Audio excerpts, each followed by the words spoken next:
الحمدللہ رب العالمین والصلاۃ والسلام علی سید الانبیاء والمرسلین اما بعد فاعوذ باللہ من الشیطان الرجیم بسم اللہ الرحمن الرحیم۔ محترم بزرگوں، دوستوں، نوجوان ساتھیوں، محترم بہنوں، پیارے بچوں، السلام علیکم ورحمۃ اللہ وبرکاتہ۔ آج کی ویڈیو میں وضو کا بیان کیا جائے گا۔ اللہ تبارک و تعالی نے قرآن پاک کی سورہ مائدہ میں طہارت کے مسائل کو بڑی تفصیل سے بیان کیا۔ اسی صورت میں اللہ تبارک و تعالی نے وضو کا بھی بیان فرمایا۔ چنانچہ اللہ تعالیٰ نے ارشاد فرمایا، یا ایھا الذین آمنوا اذا قمتم الی الصلاۃ فاغسلوا وجوہکم وایدیکم الی المرافق وامسحوا برؤوسکم وارجلکم الی الکعبین۔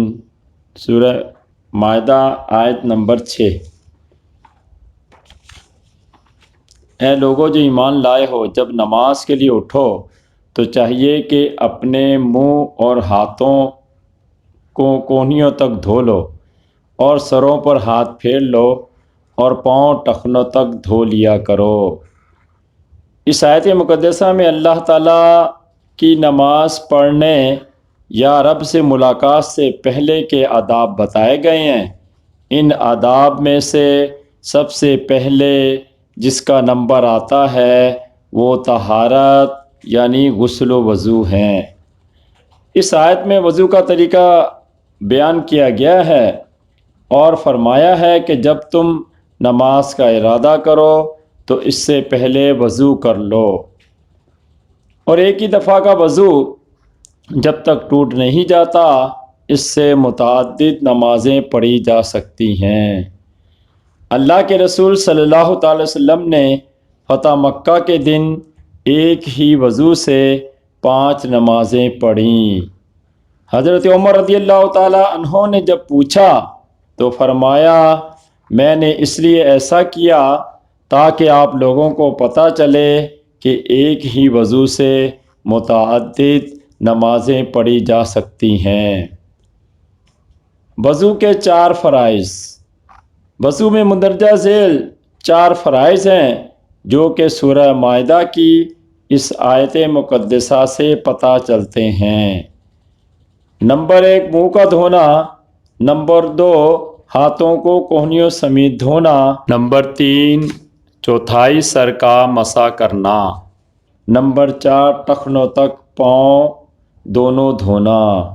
ان چاروں اعضاء میں سے تینوں اعضاء یعنی ہاتھ، منہ اور پاؤں کو ایک ایک بار دھونا فرض ہے اور 3 بار دھونا سنت ہے، جبکہ چوتھائی سر کا ایک مرتبہ مسح کرنا فرض ہے اور پورے سر کا ایک بار مسح کرنا سنت ہے۔ مفتی احمد یار خان نعیمی رحمۃ اللہ تعالی علیہ نے اس آیت کریمہ کے تحت فرمایا ہے کہ وضو میں جو 4 اعضاء دھوئے جاتے ہیں تو اس کی وجہ کیا ہے؟ آپ نے فرمایا ہے کہ وہ گندم کا دانہ کہ جس کے کھانے سے یعنی وضو ٹوٹتا ہے، طہارت ٹوٹتی ہے، تو اس گندم کے دانے کو کھانے میں 4 اعضاء شریک تھے۔ سب سے پہلے دماغ میں اس کا خیال آیا، اس کے بعد بندہ پاؤں سے چل کر اس دانے تک گیا، پھر اس کے بعد ہاتھ بڑھا کر لیا اسے اور اس کے بعد منہ کے ذریعے کھایا۔ تو یہ 4 اعضاء اس گندم کے دانے کے کھانے میں شریک تھے، اسی وجہ سے یعنی کہ وضو میں ان 4 اعضاء کا دھونا فرض قرار دیا گیا ہے۔ وضو کا مکمل سنت طریقہ۔ وضو کرنے کے لیے اونچی اور پاک صاف جگہ پر قبلہ رو ہو کر بیٹھیں کہ بیٹھ کر قبلہ رخ ہو کر وضو کرنا سنت ہے۔ اس پر مسجد میں تو عمل ہو جاتا ہے، لیکن گھر میں عمل کرنا مشکل ہے، تو کوشش کریں ہم گھر میں بہت ساری دیگر چیزیں بھی اپنی ضروریات کی بناتے ہیں، تو اسی طرح سے اپنے گھر میں ایک چھوٹا سا وضو خانہ بھی تعمیر کر لیں۔ لیکن اگر کوئی قبلہ رخ نہ ہو سکتا ہو تو دوسرے رخ پر بھی وضو درست ہو جائے گی۔ اسی طرح بیٹھ کر وضو کرنا بھی سنت ہے، لیکن اگر ایسا نہ ہو سکے، جیسا کہ آج کل گھروں میں بیسن لگے ہوئے ہیں، تو پھر کھڑے کھڑے بھی وضو درست ہے، مگر افضل بیٹھ کر وضو کرنا ہے۔ وضو کرنے سے پہلے دونوں پاؤں کو نل کے نیچے لے جا کر سرسری طور پر دھو لیں، کیونکہ پاؤں کے اندر کچھ ایسے حصے ہیں جو کہ سوکھے رہ جاتے ہیں۔ شروع میں اگر آپ پاؤں دھو لیں گے تو پاؤں نرم پڑ جائیں گے، جب ان کو آخر میں دھوئیں گے تو بآسانی ہر جگہ پانی پہنچ جائے گا اور کوئی بھی جگہ سوکھی نہ رہے گی۔ اور سوکھے رہ جانے کا اکثر سردی میں زیادہ مسئلہ ہوتا ہے، کیونکہ اس موسم میں خشکی ہوتی ہے۔ یہ بات یاد رکھیں، اعضائے وضو میں سے اگر کسی حصے کے بال کی جڑ تر ہو گئی مگر اس کا سرا سوکھا رہ گیا تو وضو درست نہ ہوگا۔ لہذا ضروری ہے کہ ہر عضو کو اچھی طرح رگڑ کر مل کر دھویا جائے تاکہ کوئی بھی جگہ سوکھی نہ رہ جائے۔ سب سے پہلے دونوں ہاتھ گھٹنوں تک دھوئیں، اور اس طرح دھوئیں کہ انگلیوں کے بیچ میں کہیں بھی کوئی جگہ سوکھی نہ رہ جائے۔ وضو کرنے سے پہلے وضو کی نیت کریں، یعنی میں نیت کرتا ہوں ناپاکی دور ہونے اور نماز کے جائز ہونے کی۔ وضو کرنے سے پہلے وضو کی دعا بسم اللہ والحمد للہ پڑھ لے۔ حدیث شریف میں آتا ہے کہ جو بھی وضو کرنے سے پہلے یہ دعا پڑھ لیتا ہے تو جب تک اس کا وضو قائم رہتا ہے فرشتے برابر نیکیاں لکھتے رہتے ہیں۔ دونوں ہاتھ گٹے تک دھونے کے بعد سیدھے ہاتھ میں پانی لیں اور اسے منہ میں ڈال کر کلی کریں۔ کلی اس طرح نہیں کرنی کہ منہ میں پانی لیا اور پچ پچ کر کے باہر پھینک دیا۔ آج کل لوگ اسی طرح کرتے ہیں۔ کلی کا صحیح طریقہ یہ ہے کہ پانی منہ میں لے کر پانی کو منہ کے اندر گھمایا جائے، دانتوں میں، داڑھوں میں، جو بھی کھڑکیاں سوراخ وغیرہ ہے پورے منہ میں پانی گھوم جائے، اس کے بعد اس کو منہ سے نکالیں۔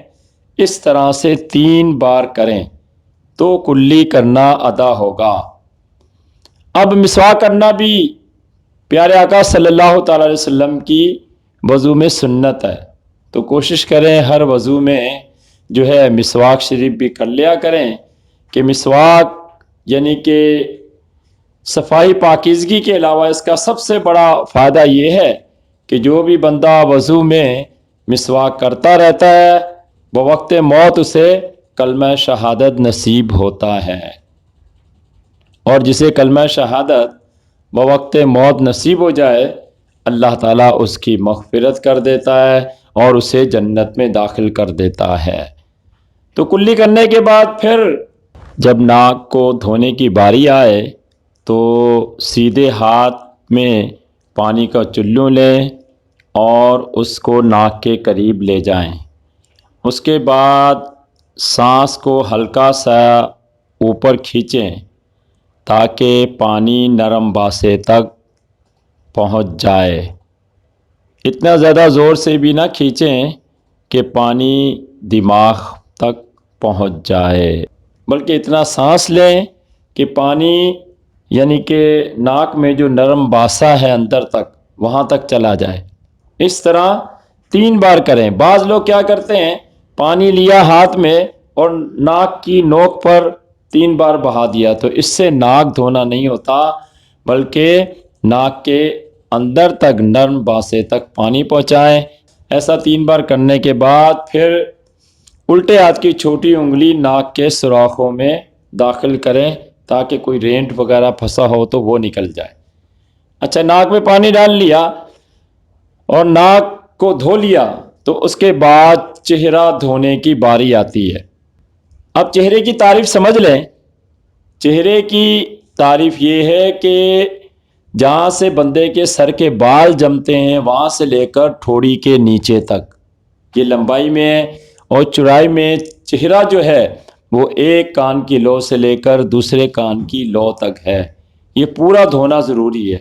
بعض لوگ خالی ایسے چھپ چھپ کر لیتے ہیں اور پورے چہرے پر پانی نہیں جاتا، اس سے چہرہ دھونا نہیں ہوتا۔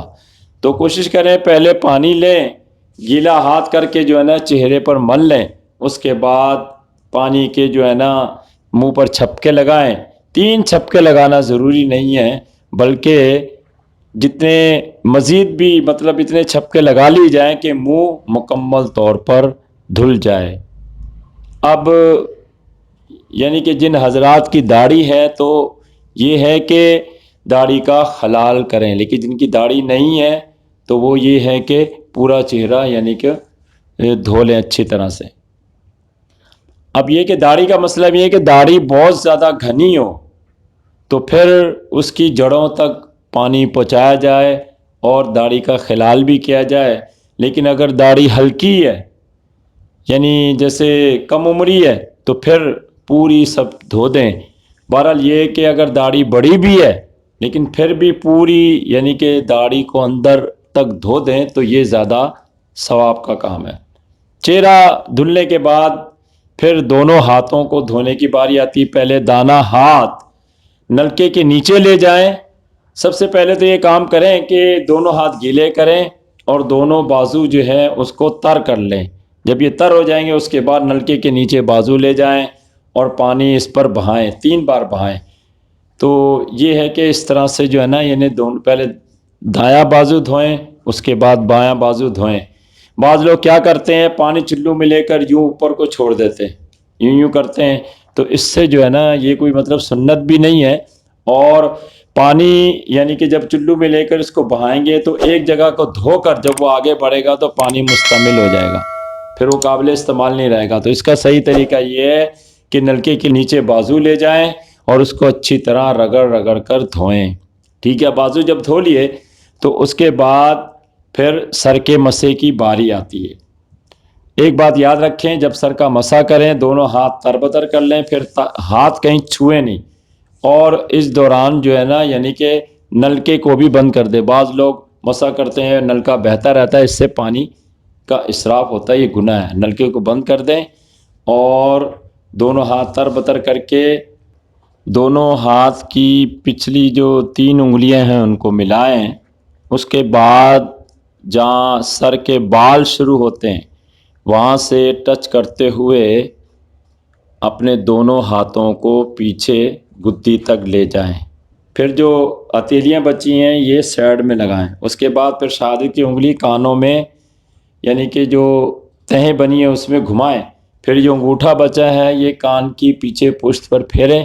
چھوٹی انگلی جو بچی ہے یہ کانوں کے سوراخوں میں ڈال دیں، اور اس کے بعد ہاتھ کے الٹی طرف پیچھے جو بیک سائڈ ہوتا ہے اس سے گردن کا مسا کریں۔ تو یہ مسا کرنا ہوگا۔ اب جب مسا کر لیا اس کے بعد پھر پاؤں کی باری آتی ہے۔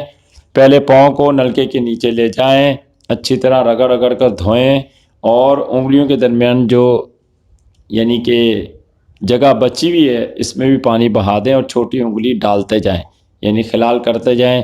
اور یہ ٹخنوں تک دھونا جو ہے یہ یعنی کہ لازمی ہے، اور اکثر یہ پاؤں کے پیچھے حصے پر جو ہے سوکھا رہ جاتا ہے، تو کوشش کریں کہ یہ سوکھا نہ رہے، رگڑ رگڑ کر دونوں پاؤں کو دھو دیں۔ ٹخنوں تک دونوں پاؤں کو دھونا یہ یعنی کہ ضروری ہے، اور باقی آدھی پنڈلیوں تک دھو دیں تو یہ زیادہ ثواب ہے۔ اسی طرح دونوں بازو کوہنی تک دھونا لازم ہے، لیکن آدھے بازوؤں تک اوپر تک لے جائیں تو اس میں جو ہے زیادہ ثواب ہے۔ اچھا، ایک چیز، وضو سے فارغ ہونے کے بعد یہ دعا پڑھے، اللہم اجعلنی من التوابین وجعلنی من المتطہرین۔ ترجمہ: یا اللہ تو مجھے توبہ کرنے والوں اور پاکوں میں سے کر دے۔ پھر دوسرا کلمہ شہادت آسمان کو دیکھ کر پڑھے کہ جو وضو کرنے کے بعد آسمان کو دیکھ کر کلمہ شہادت پڑھے گا، اللہ تعالیٰ اس کے لیے جنت کے سب دروازے کھول دیتا ہے۔ حضرت علی کا وضو کرنا۔ احادیث میں مختلف صحابہ کرام کے وضو کرنے کے طریقے مرقوم ہیں، چنانچہ حضرت علی کے وضو کرنے کا طریقہ بیان کیا جاتا ہے۔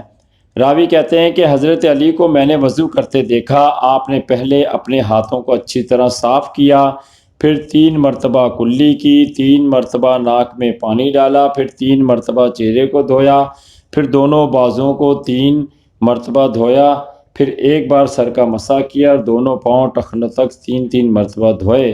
پھر لوگوں سے مخاطب ہو کر فرمایا کہ میں چاہتا تھا کہ تمہیں دکھاؤں کہ اللہ کے نبی صلی اللہ تعالی وسلم نے کس طرح وضو کیا تھا۔ اچھا، یا ایک بات اور کہ وضو کے دوران جو ہے یعنی مختلف جو اعضاء ہم دھوتے ہیں اس کی الگ الگ دعائیں بھی بکس میں ملتی ہیں، تو عربی یاد نہ ہو تو اردو میں یعنی کہ دعا کر لیں۔ دعائیں کچھ اس طرح سے ہیں، جب کلی کریں تو یہ دعا کریں: اے اللہ مجھے منہ سے اچھی بات کرنے کی توفیق عطا فرما۔ جب ناک میں پانی ڈالیں تو یہ اللہ کی بارگاہ میں عرض کریں: اے اللہ مجھے جنت کی خوشبو سونگھا۔ اس کے بعد جب چہرے کو دھوئیں تو یہ دعا کریں کہ اے اللہ میرے چہرے کو اس دن روشن رکھنا جس دن کے بہت سارے چہرے سیاہ ہوں گے۔ جب داڑھی کا خلال کریں تو یہ کہیں: اے اللہ میرا حلم بڑھا دے، میری برداشت بڑھا دے۔ اس کے بعد جب بازوؤں کو دھوئیں تو دونوں بازو دھوتے ہوئے یہ دعا کریں: اے اللہ میرا نامہ اعمال دائیں ہاتھ میں دینا، بائیں میں نہ دینا۔ یعنی مسح شروع کریں تو سر کا جب مسح کریں تو اللہ کی بارگاہ میں عرض کریں: اے رب مجھے میدان حشر میں عرش کے زیر سایہ رکھنا۔ جب کانوں کا مسح کریں تو یہ دعا کریں: اللہ کانوں کو میرے اچھی بات سننے کی توفیق دینا۔ جب گردن کا مسح کریں تو یہ دعا کریں: اے رب تعالی میری گردن کو جہنم کے عذاب سے نجات دینا۔ جب پاؤں کو دھوئیں تو یہ دعا کریں کہ اے اللہ میرے پاؤں کو اچھی جگہ پہ جانے کی توفیق دے دے، بری جگہوں سے بچا لے۔ تو یہ وضو کا طریقہ بتایا گیا ہے۔ اللہ عز و جل سے دعا ہے کہ ہمیں اس طریقے کے مطابق وضو کرنے کی توفیق عطا فرمائے۔ آمین بجاہ النبی الامین صلی اللہ تعالی وسلم، وما علینا الا البلاغ۔